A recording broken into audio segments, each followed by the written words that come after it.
Hello guys, welcome to my YouTube channel Nursing Education. Today we will discuss about necrosis. So let's discuss about necrosis. Necrosis in a Greek, the stage of a time is a form of cell injury that results in a premature death of cells in living tissue or organ resulting from the progressive degradative activity of catalytic enzymes of lethally injured cells. These enzymes are either derived from tiny cells themselves, autolysis, or from lysosomal enzymes of leukocytes referred to as a heterolysis. Necrosis का Greek में meaning होता है stage of a dying और यह cell injury का ही एक type होता है जिसमें जो लिविंग टिश्यू और ऑर्गन रहते हैं उसमें प्रीमेच्योर सेल की डेथ हो जाती है और जो इंजर्ड सेल्स रहती हैं कैटालिटिक एंजाइम्स की एक्टिविटी की वजह से उनका डिग्रेडेशन हो जाता है। ये एंजाइम या तो डाइंग सेल से डिराइव्ड होते हैं जिन्हें ऑटोलाइसिस कहते हैं या फिर ल्यूकोसाइट्स के लाइसोसोमल एंजाइम से जिन्हें हेटेरोलाइसिस कहते हैं। This is the definition of necrosis. Now we discuss causes of necrosis. Necrosis can be caused by various agents such as hypoxia, chemical, physical agents, microbial agents, and immunological injury. Two principal processes being about irreversible cell injury in necrosis. First enzymatic digestion of the cell, second denaturation of proteins. Necrosis various causes की वजह से होता है जैसे कि hypoxia की वजह से हो सकता है। Hypoxia means lack of oxygen जिसकी वजह से नेक्रोसिस होता है। केमिकल फिजिकल एजेंट्स की वजह से हो सकता है। माइक्रोबियल एजेंट इम्यूनोलॉजिकल इंजरी की वजह से हो सकता है। दो प्रोसेस होती है जो नेक्रोसिस की कंडीशन में सेल में इरिवर्सिबल इंजरी करते हैं और वो दो प्रोसेस है एंजाइमेटिक डाइजेशन ऑफ सेल और सेकंड प्रोसेस है denaturation of proteins. These are causes of necrosis. Now we discuss dead cell morphology. Cytoplasm appears homogeneous and intensely eosinophilic. Occasionally, it may show vacuolation and dystrophic calcification. Cytoplasm homogeneous दिखाई देता है, eosinophilic होता है और यह vacuolation and dystrophic calcification को show करता है cytoplasm. Nucleus the nuclear changes include pyknosis है। Nucleus progressively shrink and becomes a dense mass of tightly packed chromatin. Nucleus जो रहता है धीरे धीरे छोटा हो जाता है और यह डेंस मास बना लेता है जिसमें टाइटली क्रोमैटिन पैक्ड होते हैं। Karyolysis progressive dissolution of nuclear chromatin due to action of DNA of lysosomal origin. DNA की एक्शन की वजह से क्रोमैटिन जो रहता है उसका डिसोल्यूशन होने लगता है। कैरियोहेक्सिस है, न्यूक्लियस में breakup into many clumps. Nucleus जो रहता है उसका ब्रेक डाउन हो जाता है क्लम्स में। This is the dead cell morphology. Now we discuss morphological types of necrosis. Morphologically, five distinct types of necrosis are identified as discussed below. Five types के necrosis होते हैं। First coagulative necrosis, liquefactive necrosis, fat necrosis, caseous necrosis and fibrinoid necrosis. अब हम सारे types को one by one करके discuss करेंगे। First of all we discuss about coagulative necrosis, a type of necrosis in which the affected cells और tissue are converted into a dry dull fairly homogeneous eosinophilic mass without nuclear staining as a result of the coagulation of protein as occur in an infect. In coagulative necrosis, the architecture of dead tissue is preserved for at least a couple of days. Coagulative necrosis में जो affected tissue रहते हैं वो dry डल homogeneous यूसिनोफिलिक मास बना लेते हैं जिसमें nucleus absent रहता है और यह प्रोटीन के कोगुलेशन की वजह से होता है जिसकी वजह से नेक्रोसिस होता है। कोगुलेटिव नेक्रोसिस में जो डेड टिश्यू रहते हैं उनको 1 से 2 दिन के लिए प्रिजर्व करके रखा जाता है। Macroscopic appearance, a firm consistency, yellowish color, dry appearance of the cut section and slightly swollen. Macroscopic appearance से देखने पर जब हम इनके कट सेक्शन को देखते हैं तो ये फर्म कंसिस्टेंसी के दिखाई देते हैं, येलोइश कलर के होते हैं, ड्राई होते हैं और स्लाइटली स्वेलन होते हैं।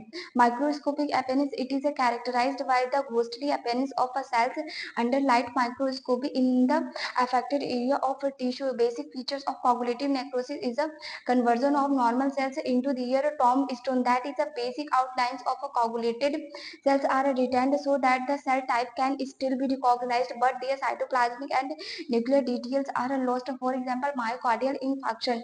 माइक्रोस्कोपिक अपीयरेंस में जब हम इनको लाइट माइक्रोस्कोप में देखते हैं तो ये घोस्टली अपीयरेंस दिखाई देती है, मतलब कि भूतिया अपीयरेंस दिखाई देते हैं। और कोगुलेटिव नेक्रोसिस का बेसिक फीचर ये होता है कि इसमें सेल जो रहती है वो टॉम्ब स्टोन के जैसे दिखाई देती है, मतलब कि सेल का आउटलाइन जो रहता है वो रिमेन रह जाता है लेकिन उसका साइटोप्लाज्म और जो न्यूक्लियस रहता है लॉस्ट हो जाता है और मायोकार्डियल इंफार्क्शन में ये देखने को मिलता है। This is the coagulative necrosis. Now we discuss liquefactive necrosis, जिसे qualitative necrosis भी कहते हैं, is a type of necrosis which results in a transformation of the tissue into a liquid viscous mass. Often it is associated with focal bacterial or fungal infections. In a liquefactive necrosis, the affected cell is completely digested by hydrolytic enzymes, resulting in a soft, circumscribed lesion consisting of pus and fluid remains of a necrotic tissue. For example, brain infarction. जो liquefactive necrosis होता है, necrosis का ही एक type होता है जिसमें sales का transformation हो जाता है, जो टिश्यू होता है वो लिक्विड विस्कस मास बना लेता है, और ये बैक्टीरियल फंगल इन्फेक्शन की वजह से लिक्विफैक्टिव नेक्रोसिस होता है। लिक्विफैक्टिव नेक्रोसिस में जो अफेक्टेड सेल रहती है वो हाइड्रोलाइटिक एंजाइम के द्वारा पूरी तरह से कंप्लीटली डाइजेस्ट कर ली जाती है, जिसकी वजह से जो नेक्रोटिक टिश्यू रहता है वो सॉफ्ट सर्कमस्क्राइब्ड लेजन बन जाता है, फ्लूइड और पस वहां पर फिल हो जाता है। ब्रेन इन्फेक्शन में लिक्विफैक्टिव नेक्रोसिस देखने को मिलता है। Macroscopic appearance, necrotic area becomes very soft and fluid in about 12 hours within 2 to 3 days. Day softening and discoloration become more apparent. Macroscopic appearance में जो नेक्रोटिक एरिया रहता है वो 12 घंटे में सॉफ्ट और फ्लूइड फिल हो जाता है वहां पर, और 2 से 3 दिन में ये और भी ज्यादा अपेरेंट हो जाता है, डिस्कलरेशन सॉफ्टनिंग दिखाई देता है clearly.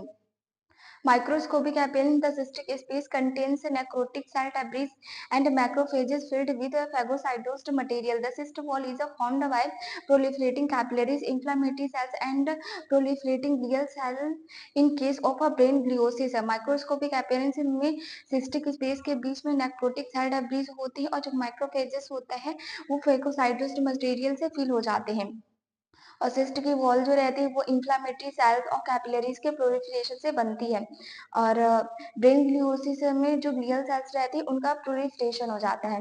This is all about liquefactive necrosis. Now we discuss fat necrosis. Fat necrosis is a form of necrosis characterized by the action upon fat by digestive enzymes. In fat necrosis, the enzyme lipase release fatty acids from triglycerides. The fatty acids then complex with calcium to form calcium sops, a process known as a saponification. These soaps appear as a white chalky deposits. It is usually associated with trauma of the pancreas or acute pancreatitis. It can also be occur in the breast, the salivary glands and neonates after a traumatic delivery. Fat necrosis necrosis का ही एक type होता है जिसमें जो digestive enzyme होते हैं वो fat के ऊपर एक्शन करते हैं। फैट नेक्रोसिस में लाइपेज एंजाइम ट्राइग्लिसराइड से फैटी एसिड को रिलीज करता है, और ये फैटी एसिड कैल्शियम के साथ मिलकर कैल्शियम शॉप्स बनाते हैं, और इसे सैपोनिफिकेशन प्रोसेस कहते हैं। और ये जो शॉप होते हैं वो वाइट चौकी होते हैं जो कि डिपोजिट होने लगते हैं, उनका एक्यूमुलेशन होने लगता है, और ये एक्यूट पेनक्रियाटाइटिस और पैनक्रियाज में ट्रॉमा से एसोसिएटेड रहते हैं। और फैट नेक्रोसिस ब्रेस्ट में हो सकता है, सैलिवरी ग्लैंड्स में भी हो सकता है, ट्रॉमेटिक डिलीवरी के बाद नियोनेट्स में भी हो सकता है। Macroscopic appearance, fat necrosis appears as a yellowish white and firm deposits. Saponification further imparts firm and chalky white appearance. Macroscopic appearance में जो fat necrosis होता है वो yellowish white कलर का दिखाई देता है, firm deposits होते हैं, और saponification में further जो रहते हैं ये firm chalky white appearance दिखाई देते हैं। Microscopic appearance, necrosed fat cells have a cloudy appearance surrounded by inflammatory reaction. Microscopic appearance में जो नेक्रोस्ड सेल होती है, फैट सेल्स होती हैं, वो क्लाउडी दिखाई देती हैं, और ये इंफ्लेमेटरी रिएक्शन से सराउंडेड होती हैं। This is all about fat necrosis. Now we discuss caseous necrosis. It is a form of cell death in which the tissue maintains a cheese-like appearance. The dead cell tissue appears as a soft and a white proteinous dead cell mass. It is encountered in tuberculosis. Caseous necrosis cell death का ही एक type होता है जिसमें tissue जो रहते हैं वो चीज लाइक अपीयरेंस को मेंटेन करते हैं, और जो डेड टिश्यू सॉफ्ट वाइट और प्रोटीनियस डेड सेल का मास बना लेते हैं, और केसेस नेक्रोसिस ट्यूबरकुलोसिस में देखने को मिलता है। Macroscopic appearance, it appears grossly as a soft granular whitish gray debris resembling cheesy material, hence the term caseous necrosis. Macroscopic appearance में ये soft granular whitish grey colour के दिखाई देते हैं, और चीजी मटेरियल के रिसेम्बलिंग की वजह से इनको केसियस नेक्रोसिस कहते हैं। Microscopic appearance histologically caseous necrosis appears as a amorphous eosinophilic material with cell debris. The caseous necrosis is surrounded by specific granulomatous granulomatous inflammatory reaction consisting of epithelioid histiocytes, GNT cells of Langerhans type, lymphocytes, plasmacytes.